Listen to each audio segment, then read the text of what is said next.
आं दिनै बे नोंथांमोननि चेनेलनि गेजेरजोंनो फोरमायनो सानोदि मैया 2:02 जिल्ला UBPआ मोनसे डक्टर गाम्बारु सारनि सायाव मोनसे एलिगेसन लाबोदों। आं दिनै बे UBPF इउनाइटेड बर' पिपल फेडारेसननि जानानै जिल्ला आफादनि जानानै बेखौनो बिथांमोननि सायाव खेंफोरथि होनो सानदों।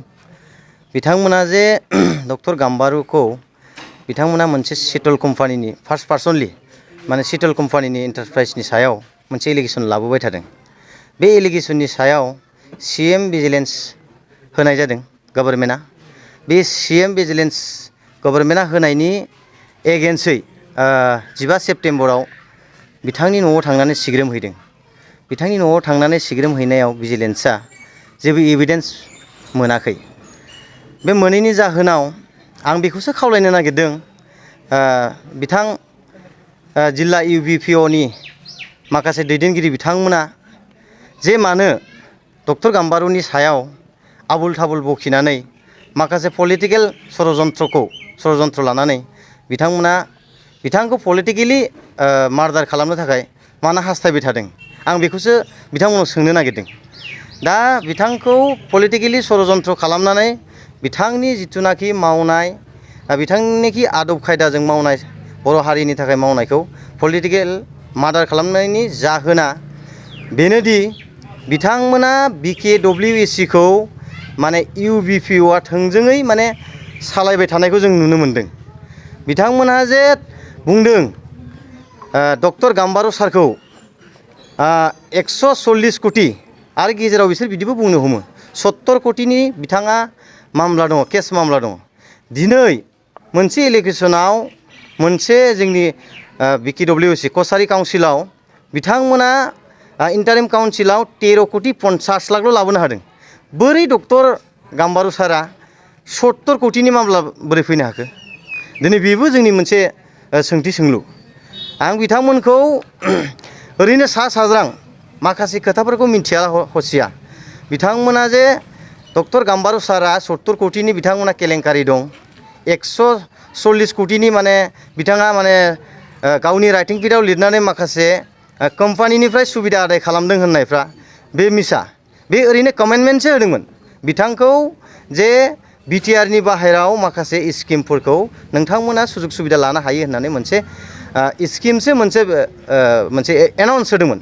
दिनै बिथांमोना बेखौ मा खालामदों उलुटायै बिथांमोना डक्टर गाम्बारु बिथाङा 70 कोटि माने सिटल एन्टारप्राइज कम्पानिनिफ्राय माखासे फैसा सुबिदा आदाय खालामनानै बिथाङा मन'जोब्बाय जाजोब्बाय होननानै बे सा साज्राङै बिथांखौ CM भिजिलेन्स होदों।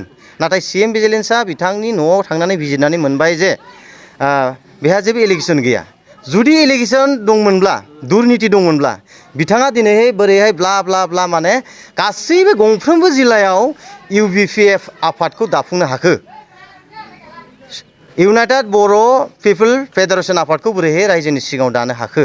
बिथाङा जुदि डिप्राइभ मोनसे काउन्सिलाव जुदि डिप्राइभ खालामदोंबा बिथाङा दिनै गिदिंनो हायामोन, बिथांखौ एरेस्ट खालामगौमोन, बिथाङा न' सिङावनो थानांगौमोन, बिथाङा जेल सिङावनो थानांगौमोन।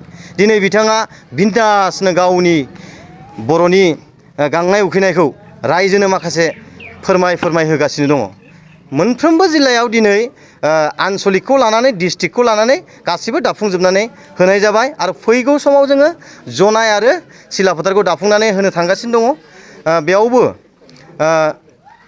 जोंनि जिहेथुनाखि UBPF आफादा गाजा गोमजायै बाहागो लागोन होननानै आं जिल्लानिफ्राय नोंथांमोननि बे खौरां बिजोंनि गेजेरजों फोरमायथिना होनाय जाबाय।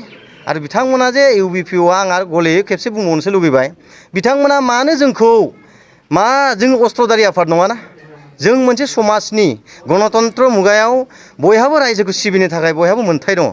नाथाय दिनै फाउन्डार हिसाबै दिनै डक्टर गाम्बारु मोसाहारि बिथाङामोन BKWSCनि दानि एक्जिस्टिं सोलिबाय थानाय बे BKWSCनि मिहिनीश्वर बसुमतारी बिथांनि आखान्थि डक्टर गाम्बारु मोसाहारिया सेक्रेटारिमोन।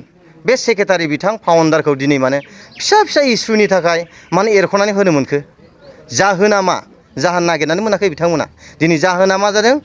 सिटल एन्टारप्राइजनि सलारनि मोनसे केलेंकारियाव बिथांमोना एलिगेसन लायै लायै फिसा फिसा इस्युखौ लानानै दा बिथांमोना जोंखौ माने अर्गानाइजेसन खालामबायगासिनो दङ, रायजोनि सिगाङाव मिसलिड खालामगासिनो दङ। दिनै रायजोआ बुजि मोनबाय, रायजोआ बुजि मोनबाय इउबिपिअ आफादा मा मावनो थांगासिनो दङ, इउबिपिअ मा मावनो फैगासिनो दङ, गासैबो सिनारिफोरखौ नुनाय जाबाय। बिनिखायनो जों रायजोखौ बांद्राय गोबाङै जोङो बुरखायलायनांगौ गैया, बुजायनांगौ गैया। रायजोआ जोंखौ लैहोर लैहोर फैनानै हेफाजाब होदों। आं बेखौ आंहा बे आफादाव जोबोद गोजोननाय दङ। मानो होनबा रायजोआ जोंनि माखासे गांनाय उखैनाय जिथुनाखि जोङो ओंखारबोदों रायजोनि थाखाय, बेखौ हेफाजाब होदों। आं रायजोनिसिम रोजा रोजा साबायखर। आरो मैयानि खेंफोरथि 2 बाजियाव बिथां इउबिपिअ दैदेनगिरि बिथांमोना जिल्लानि जानानै होदोंमोन, बेनि खेंफोरथिखौ आं दिनै बेखिनियावनो